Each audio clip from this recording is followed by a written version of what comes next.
20장. 내가 나가서 적군과 싸우려 할 때에 말과 병거와 백성이 너보다 많음을 볼지라도 그들을 두려워하지 말라. 애굽 땅에서 너를 인도하여 내신 내 하나님 여호와께서 너와 함께 하시느니라. 너희가 싸울 곳에 가까이 가면 제사장은 백성에게 나아가서 고하여 그들에게 말하여 이르기를, 이스라엘아 들으라. 너희가 오늘 너희의 대적과 싸우려고 나아왔으니 마음에 겁내지 말며 두려워하지 말며 떨지 말며 그들로 말미암아 놀라지 말라. 너희 하나님 여호와는 너희와 함께 행하시며 너희를 위하여 너희 적군과 싸우시고 구원하실 것이라 할 것이며, 책임자들은 백성에게 말하여 이르기를, 새 집을 건축하고 낙성식을 행하지 못한 자가 있느냐? 그는 집으로 돌아갈지니 전사하면 타인이 낙성식을 행할까 하노라. 포도원을 만들고 그 과실을 먹지 못한 자가 있느냐? 그는 집으로 돌아갈지니 전사하면 타인이 그 과실을 먹을까 하노라. 여자와 약혼하고 그와 결혼하지 못한 자가 있느냐?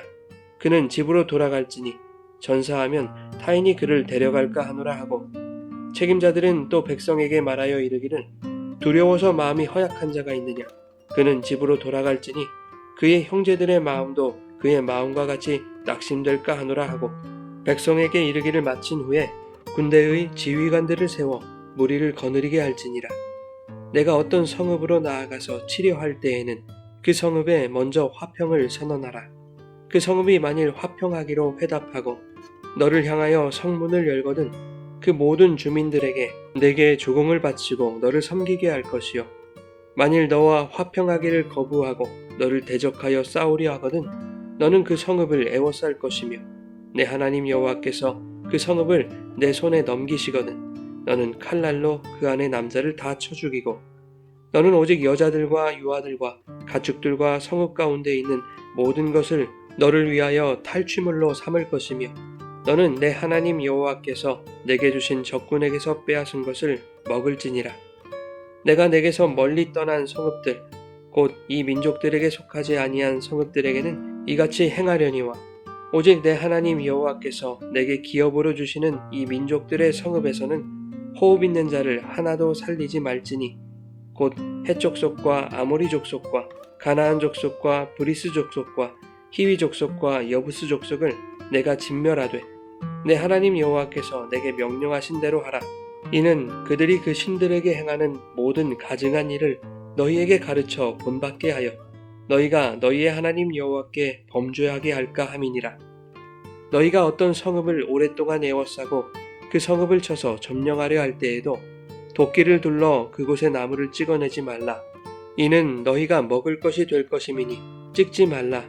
들의 수목이 사람이냐? 너희가 어찌 그것을 에워싸겠느냐? 다만 과목이 아닌 수목은 찍어내어 너희와 싸우는 그 성읍을 치는 기구를 만들어 그 성읍을 함락시킬 때까지 쓸지니라. 여러분, 좋은 아침입니다. 오늘도 말씀의 은혜가 여러분의 삶에 풍성히 임하기를 소망합니다. 20장은 전쟁 수행의 원칙들을 말씀하고 있습니다.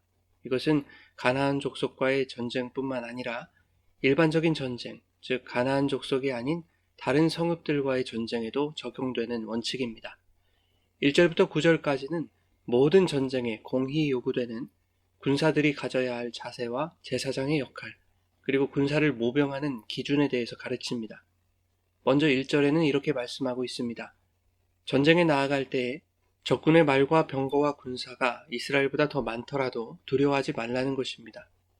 애굽에서 이스라엘을 인도하신 하나님이 너희와 함께 하시기 때문이라는 것이죠. 당시 애굽은 세계 최강의 군대를 자랑했습니다. 그러한 애굽으로부터 이스라엘을 건지신 것은 하나님이 그들을 위하여 싸우셨기 때문입니다. 그 애굽의 모든 군사와 병거를 홍해에 수장시키셨던 사건은 이스라엘이 실제로 경험한 그들의 역사였다는 것을 상기시키고 있는 것이죠. 그런가 하면 제사장은 백성에게 다음과 같은 내용을 가르쳐야 합니다. 3절과 4절의 내용입니다. 이스라엘아 들으라. 너희가 오늘 너희의 대적과 싸우려고 나왔으니 마음에 겁내지 말며 두려워하지 말며 떨지 말며 그들로 말미암아 놀라지 말라. 너희 하나님 여호와는 너희와 함께 행하시며 너희를 위하여 너희 적군과 싸우시고 구원하실 것이라. 제사장은 전쟁을 앞둔 백성에게 모든 전쟁은 군사의 수나 무기의 싸움이 아니라 전쟁은 하나님의 손에 달려 있으며 하나님이 너희를 위해 싸우실 것임을 가르쳐야 한다는 것입니다. 이것은 기드온의 300용사 이야기에서도 볼 수 있는 것이죠. 5절부터는 군사를 모집하는 기준에 대해서 말씀합니다. 새 집을 짓고 낙성식을 하지 못한 자, 포도원을 만들고 그 과실을 먹지 못한 자, 약혼하고 결혼하지 못한 자는 집으로 돌려보내라고 말씀합니다. 살 집과 먹을 것, 결혼, 이것들은 모두 인간의 삶과 관련된 것들이죠. 사람이 살아가는데 중요한 요소들인 것입니다. 이 말씀을 종종 마음이 콩밭에 가 있는 자들, 즉 삶의 문제에 마음을 빼앗긴 자들은 하나님의 전쟁에 참여할 수 없다는 식으로 해석하는 경우가 있습니다. 그러나 모든 인간은 때때로 콩밭에 마음을 빼앗기는 존재라는 것을 깨닫게 된다면 이것은 오히려 인간의 삶을 배려하시는 하나님의 은혜였다는 것을 알 수 있는 것이죠. 새 집을 지었는데, 포도원을 일구었는데, 약혼을 했는데 전쟁에서 전사하여 그 모든 것을 다른 사람에게 빼앗기는 것은 세상 방식에서나 나타나는 전쟁의 참혹함과 불의함인 것이죠. 하나님은 당신의 전쟁을 치르심에 있어서도 연약한 인간의 삶을 깊이 들여다보시고 그들의 마음을 이해하시며 배려하시는 분임을 말씀하고 있는 것입니다. 한편 앞선 세 가지의 경우 외에 두려워서 마음이 허약한 자도 집으로 돌려보내라고 말씀하는데 그 사람으로 말미암아 다른 사람들의 마음도 낙심에 빠질 수 있기 때문입니다. 하나님은 전쟁에 참여할 수 있는 군사의 조건을 한 가지만 보십니다. 마음의 두려움이 없이 하나님을 신뢰하는 자입니다. 이것은 전쟁이 그들의 믿음에 의해 승리할 수 있다는 것을 증명하려는 것이 아니라 하나님의 승리는 오직 믿는 자들이 얻을 수 있다라는 것을 상징적으로 보여주시는 것이죠. 이스라엘 군대는 전체 이스라엘을 대표하기 때문에 군대가 얻은 승리는 온 이스라엘의 승리가 되는 것입니다. 10절부터는 전쟁을 치를 때 지켜야 할 규례에 대해서 말씀합니다. 일반적인 전쟁을 할 경우에는 먼저 화평을 선언해야 합니다. 그래서 그들이 성문을 열고 투항을 하면 그들에게서 조공을 받고 섬기게 하라고 말씀하고 있죠.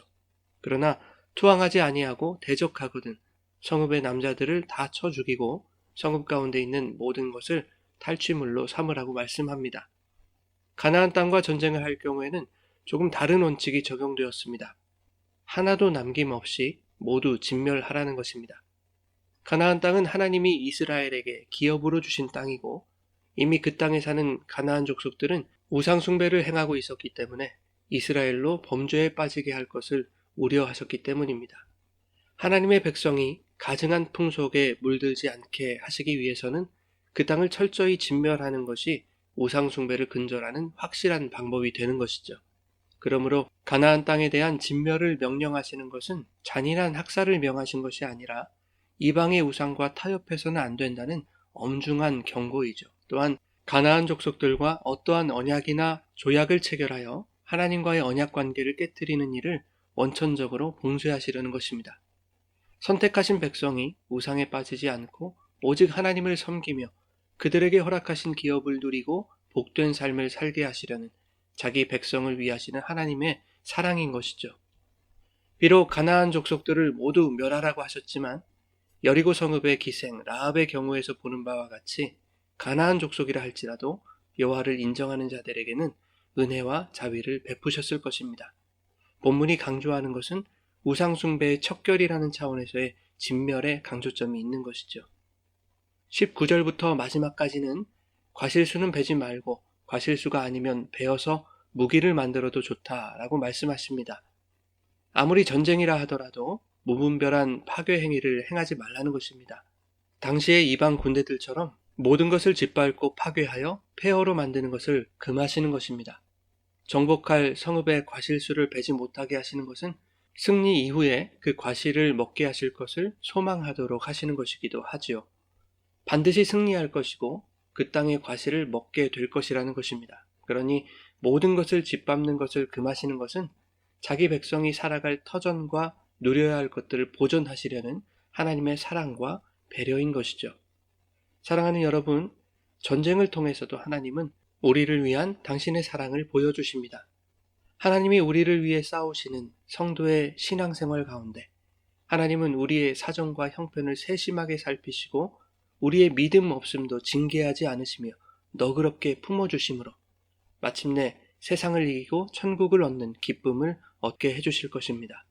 이것이 더욱 우리 안에 믿음으로 고백되고 우리의 현실로 확신되는 거룩한 은혜가 있기를 예수님의 이름으로 축원합니다.